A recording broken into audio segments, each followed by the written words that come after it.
Hey guys, this is EckhartsLadder. Hello and welcome to another Star Wars video. So, to be honest, we're not in the golden age of Star Wars video games, but we haven't been for some time. People like to claim that everything was great before EA, but even LucasArts towards the end of its life had some major issues. And by the time of The Force Unleashed 2, we weren't getting very many games or very many good ones. That being said, I thought the new Star Wars Battlefront 2 was pretty good, and their continual support of the game has brought it to the next level, and I also quite enjoyed Star Wars Jedi Fallen Order.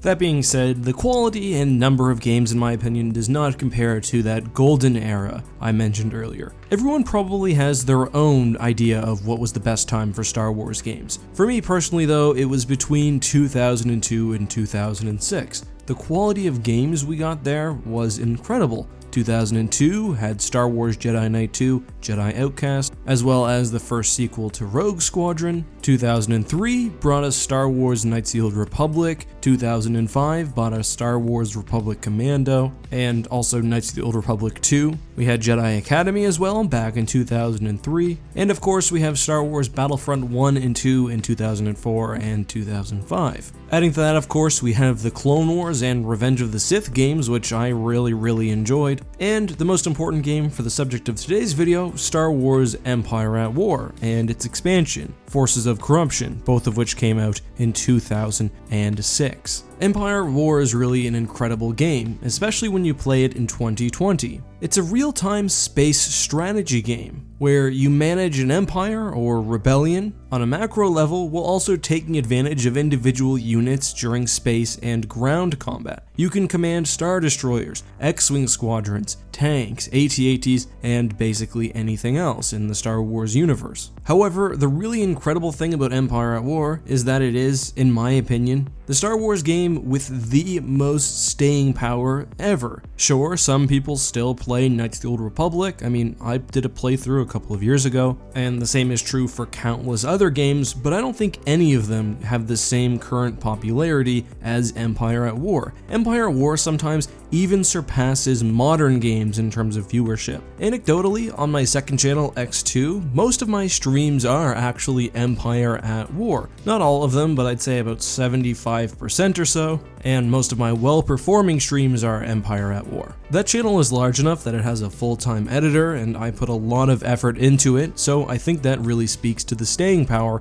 of what is, remember, a 14-year-old game. Now, if you look at Steam charts, I mean, the numbers aren't super impressive for a game released this year, but Empire at War has more players than Jedi Fallen Order right now, and if you're going to use the excuse, well, Jedi Fallen Order is a single-player game. The vast majority of people on Empire at War are playing single-player as well, and the reason why I'm going through and detailing all of this is because I want to show that Empire at War's longevity is incredibly impressive and represents an area that EA could learn from. I think Star Wars Battlefront 2 is probably having a pretty rough time when it comes to player count. I doubt it's being beat by Empire at War, but when you factor in the 14 years, it's clear that Star Wars, I think, isn't reaching its full potential. And the last thing I'll say on this topic is to keep in mind that EAW was not released solely or exclusively on Steam. It was originally released just on disc, it's had an Origin release, it had a GOG release. So with all of that considered, and based on some of my videos that go semi-viral on my second channel, there are still hundreds of thousands of people who are interested in this game over a decade later.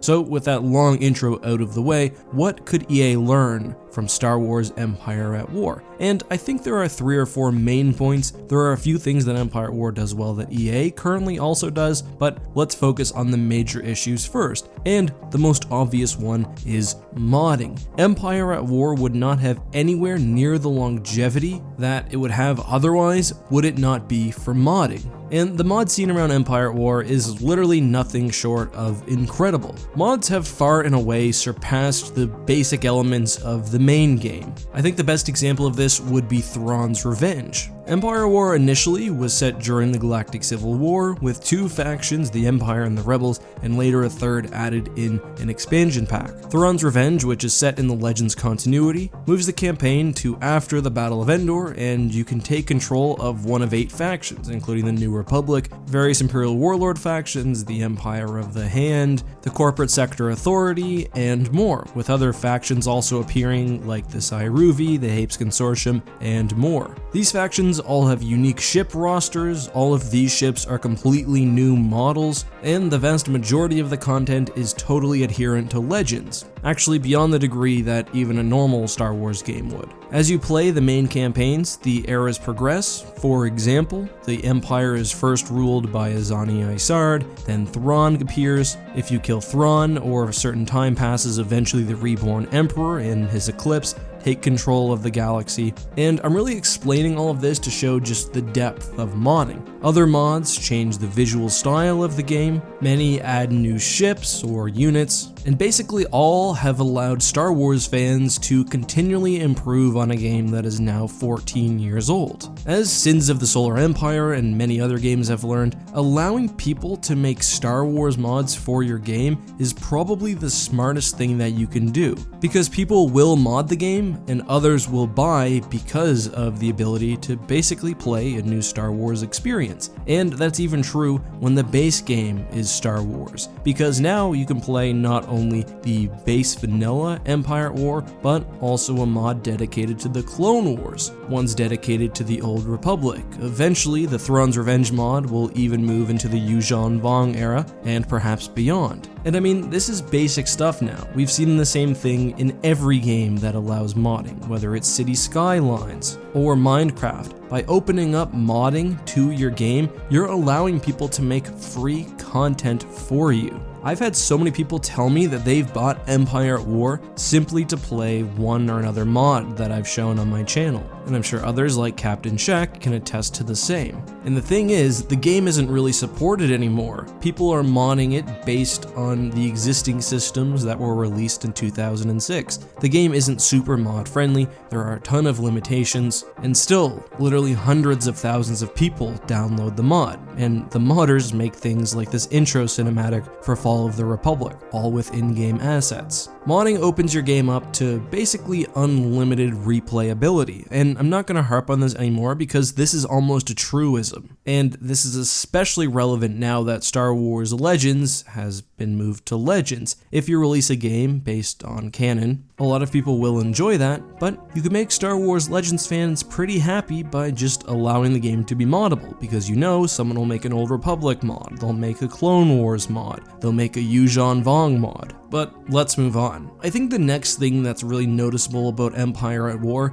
is that it's uniquely Star Wars in a way that I don't think Star Wars Battlefront 2, for example, is, or even Jedi Fallen Order. Sure, those games have elements of Star Wars in them. Fallen Order has the lightsaber and the Force, Battlefront 2, of course, has the Star Wars vehicles and characters, but they're not providing an experience, in my opinion, that's unique to Star Wars. Battlefront 2 is a first-person shooter, and you could reskin it, and I don't think it would be very different. The same, I think, is true of Fallen Order, with the obvious comparison to other Souls-like games. However, Empire at War is so unique because it takes something that's uniquely stylized, and that's Star Wars space battles, and allows you to live out the experience. Most people who are playing Empire at War now aren't doing multiplayer games, rather they're running through the various campaigns and the modded scenarios, they're playing through the Galactic Civil War. This is true especially for space combat. It's very highly stylized, it feels like Star Wars, and it basically allows you to live out certain scenarios or situations that you've read or that you see in movies. For me, for example, when I read one of the X-Wing novels, I almost always want to start playing Empire at War. And that kind of goes into my next point about replayability, because modding certainly helps with replayability,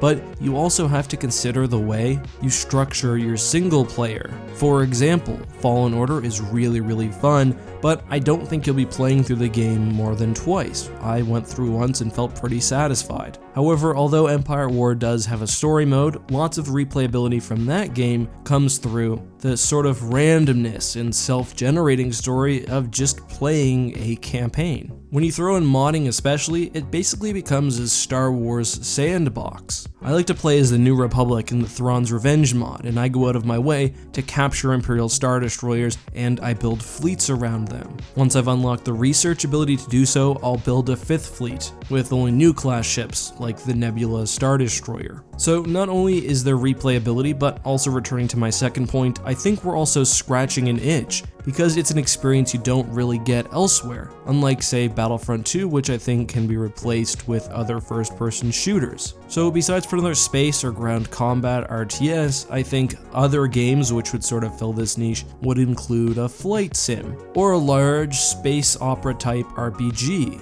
like Knights of the Old Republic. Basically look at the elements of Star Wars that aren't being properly represented in other games and hone in on that. I honestly even think that space combat would be a great place to return to, because it's still an underserved niche. We've got Homeworld 3 coming, and there's Stellaris and Sins, but another Star Wars themed space combat game I guarantee would do exceptionally well, especially with all of the cool new ships and new Star Wars canon. Moving on though, I want to talk about a few things that EA could learn from Empire at War that they're already doing somewhat, but could do better. And the first is integration with the rest of the Star Wars expanded universe. And Empire at War did this with the inclusion of ships which had been talked about in Legends, but not really seen, or with characters like Kyle Katarn or Garm Bel Iblis. Ships like the Eclipse, you get the idea. It's not just based on the Star Wars movies, and it's not just an individual story, though of course elements of both those are brought in. Instead, it's a nice story that fits within the expanded universe, and the entire universe. We got a bit of that with Star Wars Battlefront 2, but I thought it was pretty lacking. For example, we get a name drop of Admiral Sloan,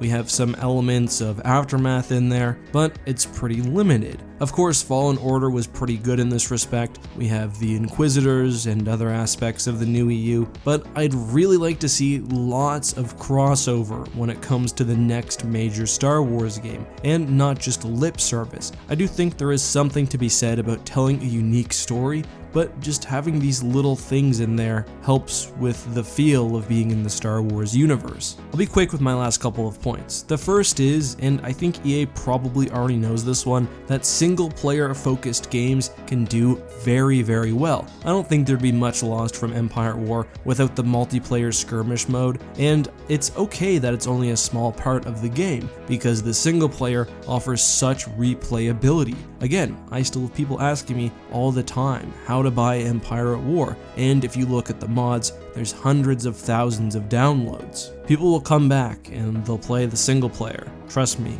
I have. Another thing is expansions. EA has done this quite well with Star Wars Battlefront 2, basically making it a new game and doing so for free, but I'd like to see fundamental shifts to the game offered in expansion packs, or DLC as they're usually called now. They haven't done so with Star Wars Jedi Fallen Order. I would not be surprised if we get an expansion in the future, but I just think it's a good way to keep adding on to the game. That's my list though, and basically to summarize, I think the next EA Star Wars game should have modding. It should serve as a sandbox for Star Wars games. It should be a unique Star Wars experience, not just an existing game type with the Star Wars skin. It should be well integrated into the EU. It should, hopefully, unless it's purely a multiplayer game, go all in on single player, and they should consider making expansions if, at the very least, there's demand for it. But you know what else they should do? Just make Empire at War 2. Make a brand new Empire at War game, make it moddable, make it new canon, let people make the ships and the stories that they want to, utilize the passion, the skill, and the number of Star Wars fans that are out there, and just give us what we want. But that's all I have for you guys now. I hope you enjoyed this video. Let me know what you think down in the comments, and until next time, may the Force be with you.